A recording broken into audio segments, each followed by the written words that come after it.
Our theme for this Lent has been, how then shall we live? And we're reflecting on what does it mean to be a citizen of the kingdom of heaven or the kingdom of God and a citizen of our own nation at this point in time. And how do we live in that tension between being a citizen of both?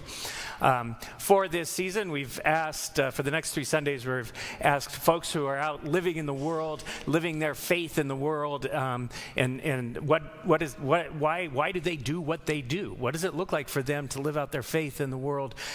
So we've got folks who are working with 3 different nonprofits. We'll have in 3 weeks from now, we'll have chaplains on the harbor coming.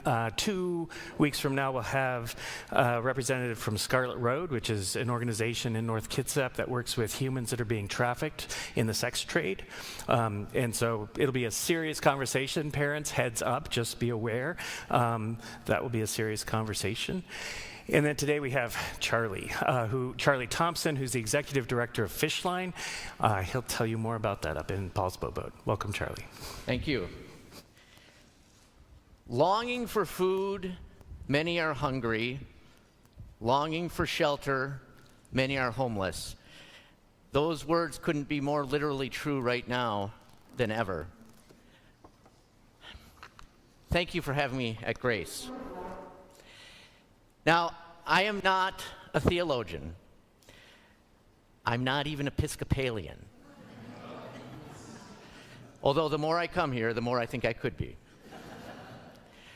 I have my demons. I question my faith. I am frustrated. I am tired and scared and angry.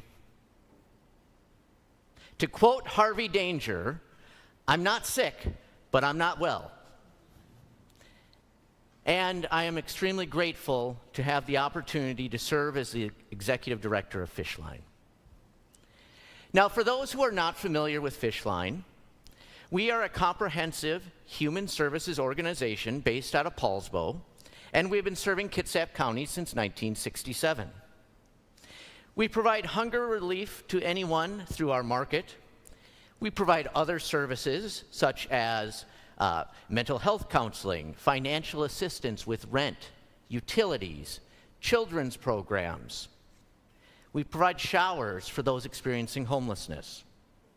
Our market is open 6 days a week from 10 until 5, and our other services are available Monday through Friday from 9 until 5. We operate 2 retail thrift stores, Second Season Boutique and Fishline Thrift. Our work is supported by hundreds of volunteers and donors, as well as 20 dedicated staff members. Now, I usually find myself talking about Fishline, the organization, and rattling off a bunch of statistics and so on. But today, I want to share with you my personal journey and why I do what I do. I am the oldest of 7 children. And I can remember, as the firstborn, witnessing my parents' earliest years together in southeastern Minnesota.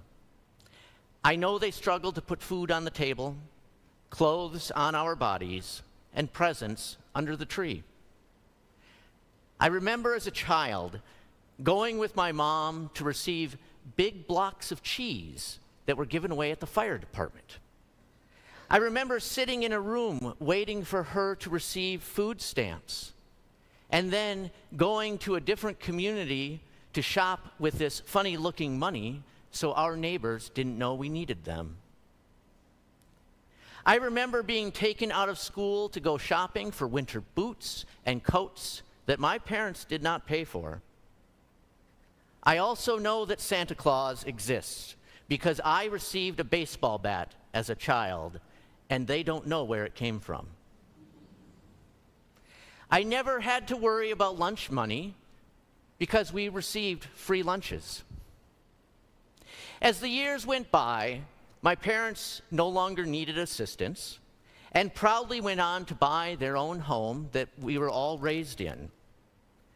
They taught me what it means to have a community of support, and that by working hard, they became self-sufficient and raised children that have gone on to serve their communities around the country.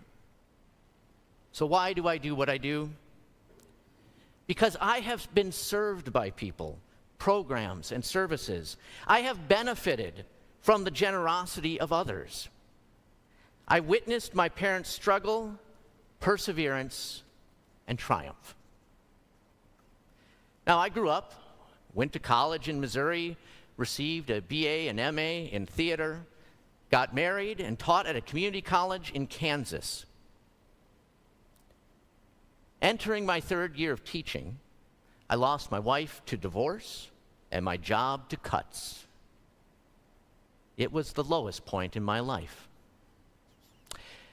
So I did what any good Midwesterner would do. I moved to Portland, Oregon in 2004.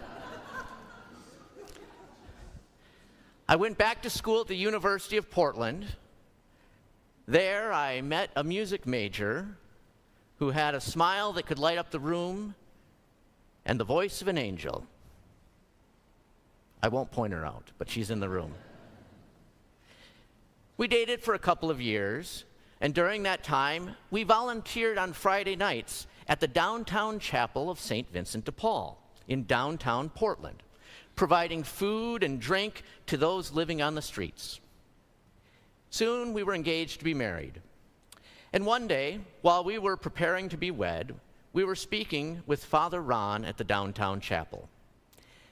And he commented, "You know, we have not had a wedding here in a long time, perhaps never. Why don't you get married here?" On February 17th, 2007, we did just that. In addition to family and friends, several people who served and received food from the downtown chapel attended. And instead of wedding gifts, we had our guests bring socks and underwear for the homeless. So why do I do what I do? Because I have experienced loss and the difficulties of life and the grace of God. I know I now have a loving family that includes Kim, Gabe, and Lucy. Now, months later, Kim and I moved to South Bend, Indiana, home of the University of Notre Dame, go Irish. Kim was accepted into the Master of Sacred Music program. It was a 2-year program. We would be there 6. While looking for work in South Bend, I started volunteering at St. Vincent de Paul, a Catholic faith-based organization serving those in need. Within days, I was told they were hiring for an outreach coordinator to work with the Catholic churches in town. I was hired, and 18 months later, in the middle of the Great Recession, I was promoted to the position of executive director. After 6 years in South Bend, we, now Gabe included, moved to Tacoma to continue working for St. Vincent de Paul and to get closer to family on the West Coast. Alas, it was not to be. After litigating fraudulent activity by a former employee, addressing internal dysfunction, and making difficult decisions to save the organization from bankruptcy, it was time to move on after 3 challenging years. Our next move, now including Lucy, brought me home to Minnesota for the first time since leaving for college back in 1993. I spent 6 years working for Neighbors, Inc., a nonprofit human services organization providing food and financial assistance to people in need. During those 6 years, we expanded services, upgraded our facilities, and, like you, navigated a pandemic. After celebrating the organization's 50th anniversary in 2022, a new opportunity presented itself. Over the course of 2 short months, I interviewed, accepted, and relocated for the role of Fishline's executive director. I moved to Paulsbo in February of 2023.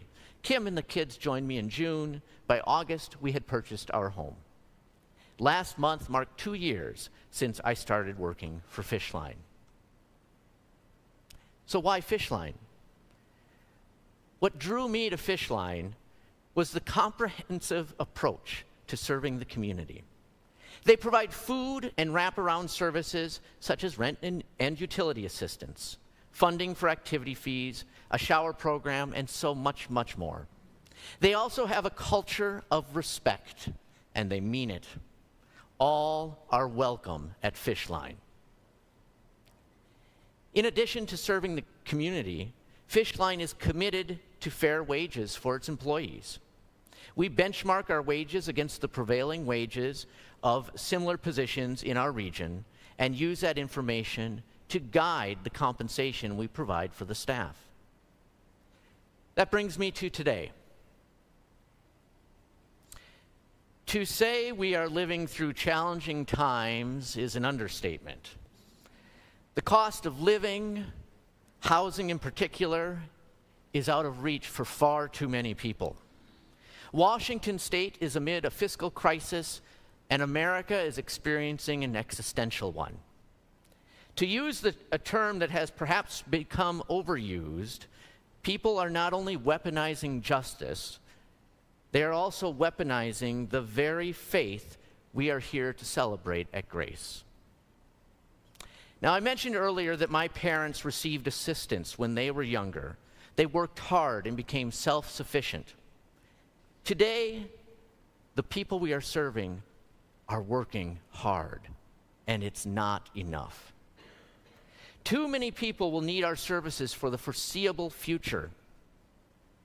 And while we plan to be there for them today and tomorrow, it is getting harder for people to fully provide for themselves at any stage of life. Now, I don't mean to be a negative Charlie, but it's going to get worse. The cuts at the federal and state level are making it harder and harder to make ends meet. More people need our services, and there are fewer resources available to provide those services. At the risk of being overdramatic, the sky is falling.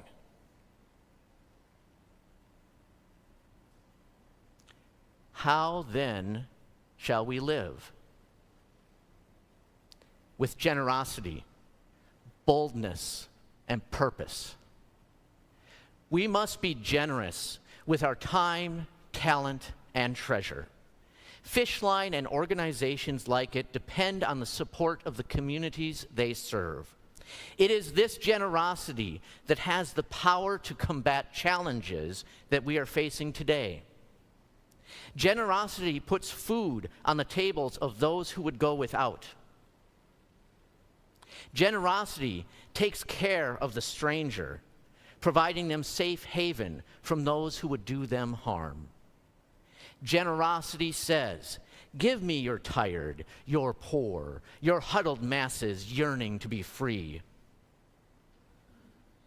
Generosity is what this country needs now more than ever to help support our neighbors in need. So many people work hard each and every day, but working hard is not enough. It takes generosity to have community. By generously taking care of each other, we will persevere and overcome the challenges of our day. We must be bold. We must stand up for what we know is right and just. I keep hearing people talk about the need to stop their DEI programs. Diversity, equity, and inclusion is not a program. It's a set of values. If you value something, you can't simply stop valuing it. No, you stand up for it and fight for it because it is a part of who you are. We must boldly speak the truth. We must boldly stand up to those who we disagree with and refuse to follow and enable bullies. I recently came across a quote from Sun Ra, an African-American musician. He said, "The possible has been tried and failed. Now it is time to try the impossible." Think about that. I'll say it again. The possible has been tried and failed. Now it is time to try the impossible. We must be bold.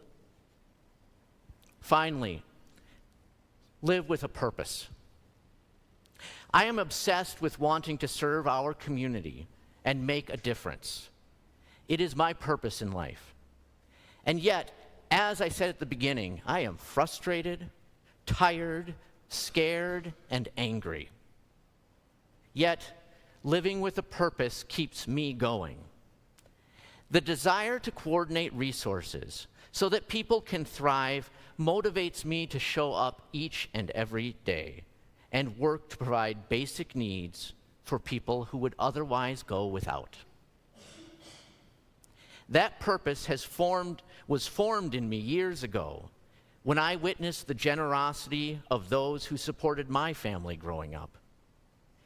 My purpose continues to evolve, just like the reason I do what I do continues to evolve. So why do I do what I do? I want, with my whole being, to live in a just world, one where food is as available as air and water, one where we all work together in support of each other, one free from bullies and bigots. I want to fight the good fight until justice triumphs. How then shall we live? As I said, I am not a theologian, but I always thought Jesus was a rebel. He came to disrupt the world. He came to speak truth to power. He gave a voice to the voiceless. And by sacrificing himself and rising from the dead, he did what Sun Ra says needs to be done today. The possible has been tried and failed. Now it is time to try the impossible.